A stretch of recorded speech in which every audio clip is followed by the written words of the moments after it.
Driving and Dementia, Strategies for Caregivers, a tele-workshop by the Alzheimer Society of BC. My co-presenter today is Jan Robson, coordinator of the Alzheimer Society's Dementia Helpline. And I'm presenting with Mark Lebrecht, the provincial coordinator of programs and services at the Alzheimer Society of BC. Our agenda today is to look at driving and dementia, why driving needs to be considered, how driver fitness is assessed in BC, looking at identifying driving concerns, how to approach the topic, alternatives to driving, and strategies to prevent the use of the car if that's needed. The main reason why we do this tele-workshop is to look at safety. This is the main concern regarding people with dementia and driving, and the safety of the person with dementia, but also the safety of everybody else involved. So actually, the statistic is pretty staggering. People with dementia are involved in 4 to 7 times more likely to have a vehicle crash than people of the same age. Driving without getting lost, actually, it's a myth. It's not mean that the person is fit to drive. The main issue is about safety. So you might be able to go where you want to go without getting lost, but you're getting there safely for yourself and other drivers. Driving in dementia is not a question of if. You will have to stop driving at one point. It's more like a when. So if you have dementia at one point, you will have to stop driving. Now the next couple of slides look at, have pictures of the brain, and different parts of the brain are highlighted. Without going into individual sections of the brain, what you can see is that looking at the various roles of these parts of the brain, as dementia progresses and as it goes into different parts of the brain, it's obvious how driving skills will be dramatically affected. For example, just even looking at the temporal lobe, one of the roles of the temporal lobe is to process visual images. Huge when you're talking about driving. So as Mark just said, it's not a case of if, it's a case of when, because ultimately the disease will affect most or all of these sections of the brain. So our driver fitness is assessed in BC. This is also for BC. Different province have a different way of doing that.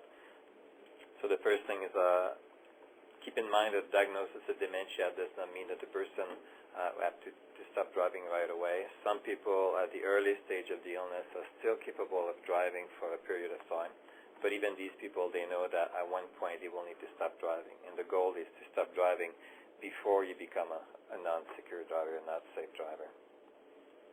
If you want to do a report to the office of the Superintendent of Motor Vehicle, OSMV, and that's the department of the ministry that's in charge of driving, driver's license, you can send a report. It can be anonymous, meaning that you need to say who you are, but this will not be divulged to the person with dementia.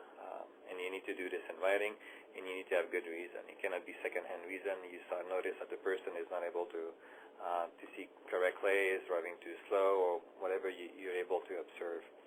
That might result in the office connecting with that person and maybe asking for a test or connecting with the doctor of the person.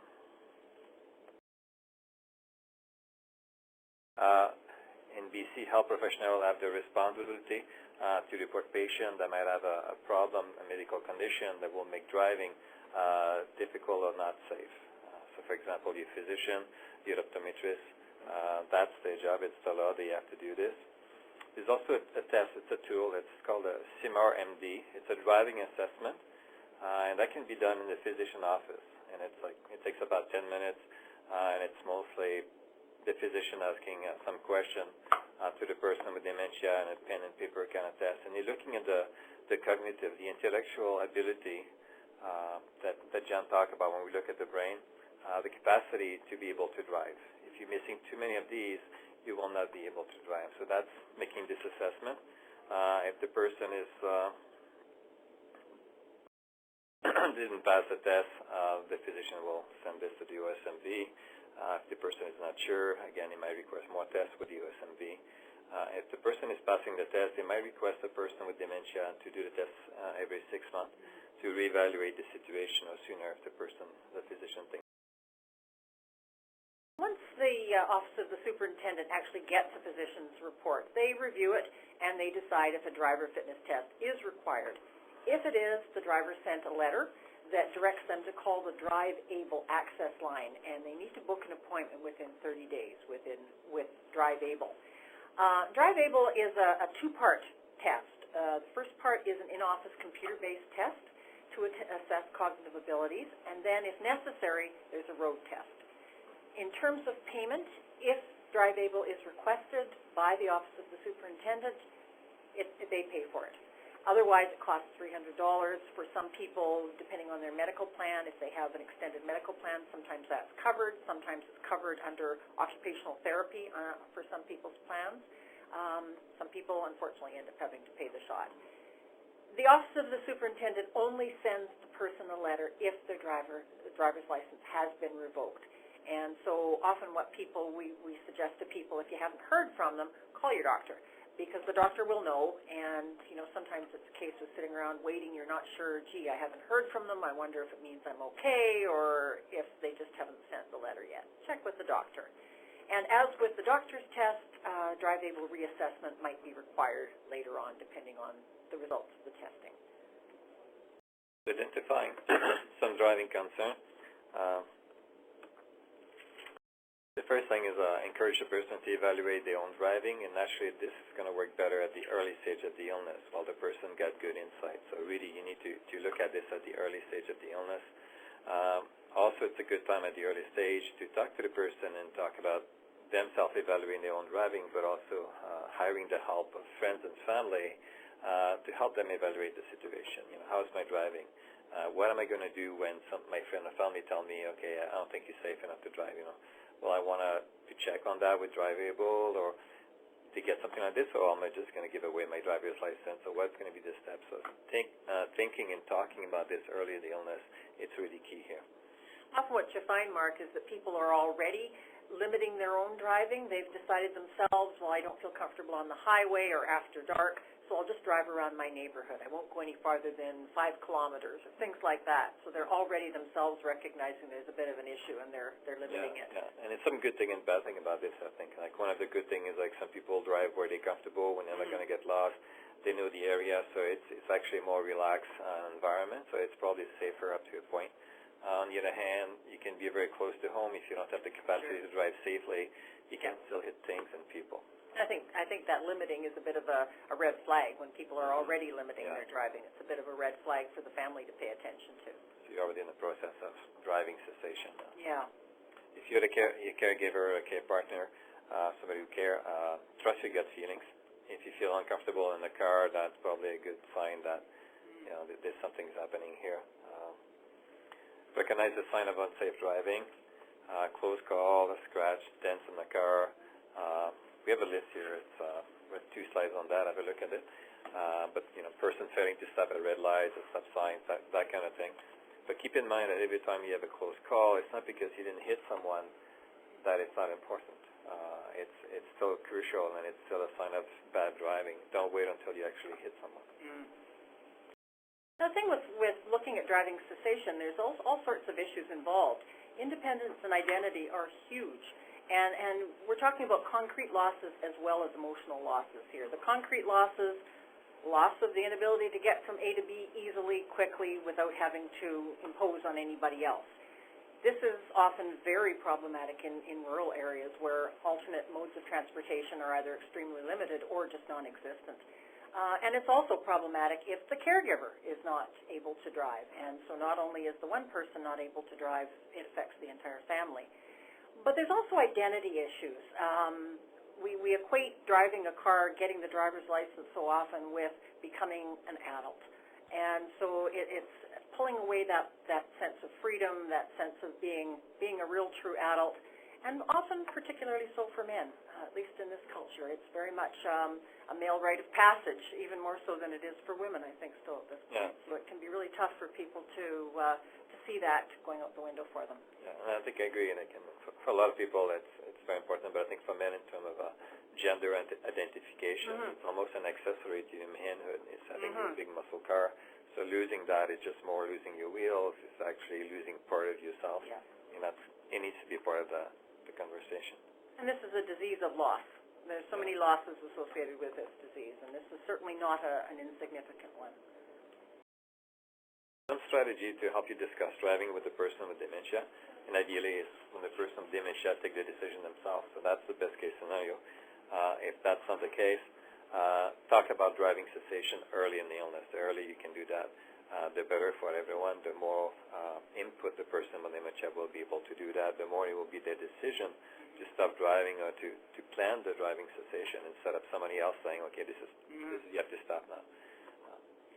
And insight is one of the early things often to be affected by dementia. And so, again, the earlier you can have this conversation, the better, because this conversation requires insight.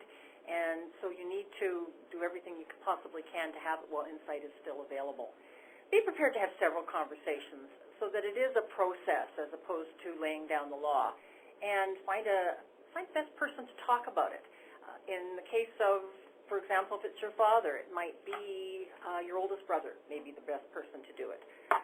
Your uncle, your dad's best friend, somebody that can relate to the person. Try to encourage them. So you really want to have this discussion with the person so that ideally it's almost their decision, if not quite. You're encouraging rather than telling them. And acknowledge how they feel about it. This is not just a simple case of, well, it's okay, you can't drive, but there's buses. There are so many feelings involved, and so really acknowledge those so the person feels heard. And recognize that they may have a wonderful driving record. So you're not talking about them being a bad driver, you're talking about a bad disease that can potentially cause problems. So focusing on that and on safety as opposed to a driving record that might have been just wonderful up until now. Take responsibility for how you feel, too, if you're the one initiating this conversation. And that might be a case of, I know this is really hard for you, Dad, but I worry so much about you. And I just go to bed worried sick that you might hurt yourself. So that you're acknowledging how you feel in this. And try to stay calm. This can be an emotion-laden discussion, but try to keep you calm and be respectful. You are dealing with another adult. And you want to approach this in that respect. Presenting alternatives to driving is important, but again, recognizing that even wonderful alternatives don't, in the person's mind, necessarily take the place of being able to zip out in the car. But presenting other alternatives, sometimes talking to the person's physician ahead of time can make a difference. And for some people, if the physician is saying something like, you know, John, your high blood pressure is scary. If you got into really bad traffic or there was an accident, who knows what might happen with that high blood pressure of yours. Sometimes that kind of discussion or that kind of approach to limiting driving can be much easier on the person's sense of self than it being a result of cognition problems. Yeah. For a lot of people, it's a bit easier to focus on something physical than something more like with your brain. Yeah. So some alternative to driving. Obviously, the more alternative you have to driving, the easier it is to switch driving to something else. If you don't have alternatives, it becomes very difficult. And as John talked before, if you're losing your transportation, if there's nothing else, you're probably going to delay that. So some people even think about relocation. If you don't have a lot of transportation around you, you might not have a lot of services neither. So something to keep in mind. Find a reason to avoid driving if you can. Sometimes let's take a break. Let's celebrate tonight. We'll have a drink, and then we'll take a cab. It'll be nice for us. They become an alcoholic instead of a driver. This could be it. Yeah, so don't drink and drive. One thing I wanted to mention too, use transportation, alternative to transportation prior to. So get used to the local bus system, to the taxi services, to other way to get around the SkyTrain if you're in the Lower Mainland, and see how you can use that. And then once you're comfortable with that, it's going to be much easier to say, well, I'm going to not use my car, but we'll go with that because we did it a few times. But for people who never use it, to say we're going to start using it after you're losing your car, it's a hard sell. Remind person of their physician advice. That could be a trick sometimes. Some people even ask the physician to write, do not drive on a prescription pad. It could be useful for some people that respect the authority. Organizing a driving pool, people around you, neighbors, friends, family, they might be willing to give you like an hour or 2 hours or 45 minutes to drive the person when they need to, or to drive you to go do the grocery. ask, what can I do to help? Well, that's an easy one. On Wednesday afternoon from 3 to 4, can you drive the person and bring it back? Taxi saver, those are great. It's about 50% saving. It's a coupon on most taxi. Most places in BC have some kind of taxi saver, so look in the community for that. Distract the person, and that will only work at the later stage of the illness. If the car is still in the driveway and something, why don't we go for a walk instead, or we do something else, and by the time they come back, they forget about it. So when driving is more like a habit than a need at that point. But again, that's more like the later stage of And once again, if you can have this discussion early on in the illness when there's still insight, often money talks. And if you break down the cost of driving, it can be pretty significant when you look at it on a yearly basis, and the amount of money you would save by not having your car. If you're not making vehicle payments, maintenance, insurance costs, parking costs, all of those things pulled together, cutting those out usually can result in a lot of taxi rides or bus rides or whatever. And when a person can understand that and appreciate that discussion, that can be really helpful. And it could be even an argument that you can say with the person with dementia, we can't really afford the car and the insurance and the parking anymore. I think we'll need to sell the car. Yeah, we need the cash, that kind of thing. Now sometimes, and in most cases, this is the last resort, you have to actually prevent the use of the car. Encouragement, all those kinds of things that we've talked about earlier haven't really worked too well, and so you actually have to prevent the use of the car. And this can happen either before the person with dementia has lost their license or after they have. And so there's some things that you can look at here. Mark mentioned earlier having the physician write "do not drive" on a prescription pad can be really effective if the person really respects the doctor and appreciates anything that they say to them. Taking the car keys, substituting car keys, so if the person goes to use the car when you're not around, the car keys won't work. Selling it, saying something like, our grandson Peter, he's going to university, he's got such a full workload, it would be wonderful if he had a car. Why don't we give our car to Peter? Something like that, where they're able to help somebody else in the family as a result. Ultimately, some people end up having to make the car non-operational by installing a kill switch, disconnecting spark plugs, removing distributor caps, disconnecting batteries, those kinds of things. Really good idea to tell BCAA if you're registered with them or your local mechanic that you've done this, so that the person isn't pulling them in on a regular basis and them coming and going, oh, gee, I see what's happened. Somebody's disconnected the battery. You want them in the loop if at all possible. And for some people, it helps to have the car in the driveway. Just seeing the car in the driveway makes them feel better, even if they can't drive it.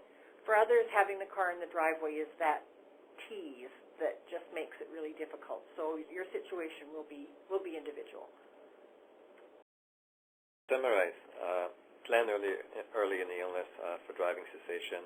Hopefully it's not too late, so that you have a window of opportunity to talk with the person while they're still having an insight about the situation, and also about the fact that they will have to need to stop driving at one point. So planning with them, it's the key, and the whole process is going to be much easier. Talk to the person's physician. Is your ally on this? It's also legally bound by the law to divulge anything that might interfere with driving in his medical condition. Evaluate the person's driving ability. We have some little cue in there. We have also some handout that can help you with that. You might be the best person. Maybe somebody else might be good at doing that. We talked about talk with the person early. Acknowledge feeling. This is a huge part of the conversation, and for some people it's going to be even bigger than for other people. So keep that in mind, recognizing people have good driving record. Use alternative to driving now. The sooner you can do this, the easier the transition will be. If nothing works, and at the end, and sometimes even with people who agree to stop driving, the driver's license is removed. Later on the illness, they forget about all this. You see the car in the driveway, and they want to go and take the key. So you might have to disable the car if necessary, if you still have the car. And most of all, take safety seriously for everyone involved. And a lot of family members mention sometimes, like, I wish I did that earlier. They regret waiting too long. So our advice to you is, don't wait too long. Thank you. Thank you.